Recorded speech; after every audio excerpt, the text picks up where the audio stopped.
let's just start by giving the viewers a brief introduction about yourself and Surrasa. My name is Usha Nagavarapu, founder of Surrasa. Surrasa's goal is a bit different. We are trying to blend Ayurvedic principles and values and herbal medicine with some pharmaceutical principles and develop some natural products. It's a really unique perspective, right? Combining pharmaceutical principles and natural Ayurvedic ideas and principles. Maybe we can start with your background and your career and how you got involved in learning about these pharmaceutical principles. As you know, I am a pharmaceutical scientist and a researcher as well. I was interested in medicine or herbal medicine from a very young age, from my childhood. Wow. I used to play in my mom's kitchen, playing with spices and various herbal spices that she used to have, and listen to all the elderly people and their expert advice on how you can take care of your skin or what you should do to your hair so you have good glow, good skin, how can you can exfoliate your face. So from my very young days, childhood days, I was always intrigued by what nature could offer us to take care of ourselves internally and also topically from the skin. So you put these spices on your skin? They're meant for eating, or? Yeah, some of these spices are usually used in cooking. Some of the very well-known spice in India is turmeric. Traditionally, it's applied. So if you walk to villages of India, you'll see all the village women always in the daylight put turmeric pastes on their faces, and we used to watch them and wonder why they're doing this. But later on, understood that turmeric in water, even in plain water or even in milk, when applied to your face, makes your face softer. And if you actually let it dry and rub it off by putting pressure on your face or rubbing it off, it actually exfoliates your skin. Probably make a video on that sometime in the future, yes. on turmeric. Yes. But let's go back to our original topic. So in your childhood, you became interested in a more natural approach to skincare by exploring spices, traditional skincare hacks in India. So how did that lead you further on into your career? I was very interested in medicine or biology as a subject. So in my undergrad in India, I studied botany, zoology, the usual chemistry subjects that we need to study.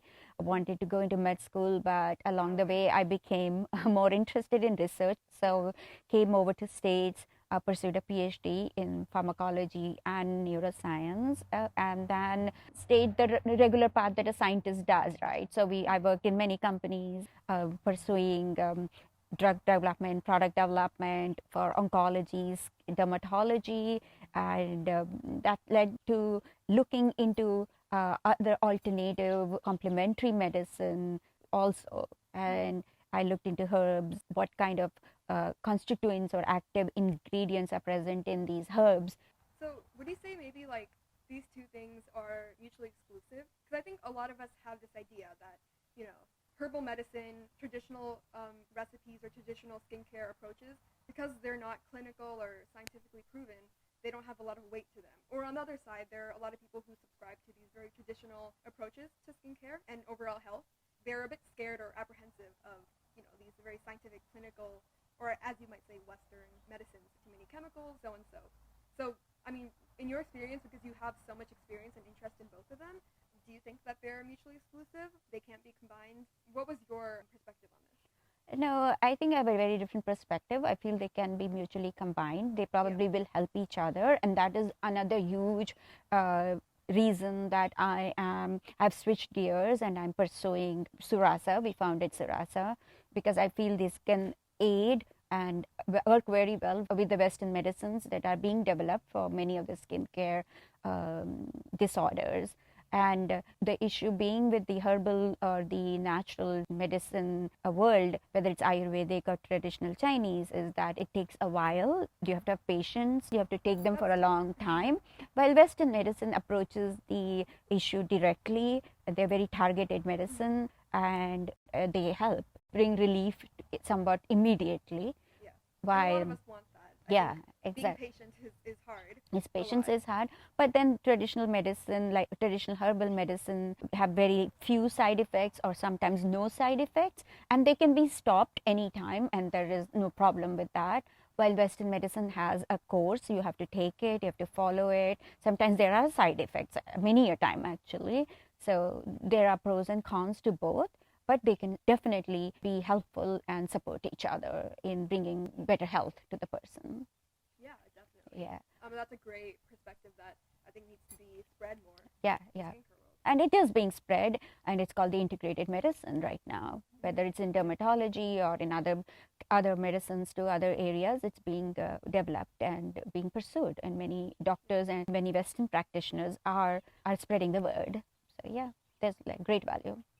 So all that being said, we're now here at this junction, starting Surrasa, bringing out these new skincare products into the market.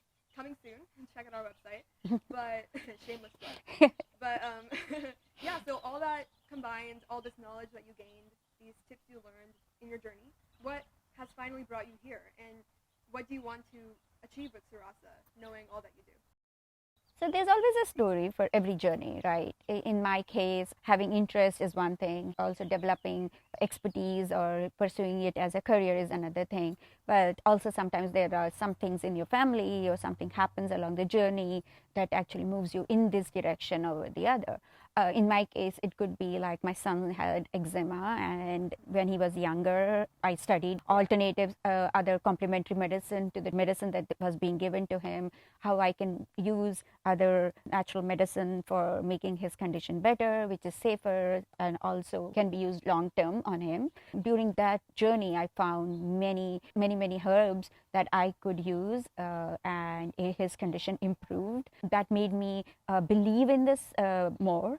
And I went back to my roots again that I had left during the my spices, because I was more of a pharmaceutical scientist than a natural herbal scientist. I never studied Ayurveda before. My interest was just by hearing and watching my mother tell me. Yeah, to be honest, I actually had no idea that there was such a thing as an Ayurvedic practitioner, and it was such a rigorous course.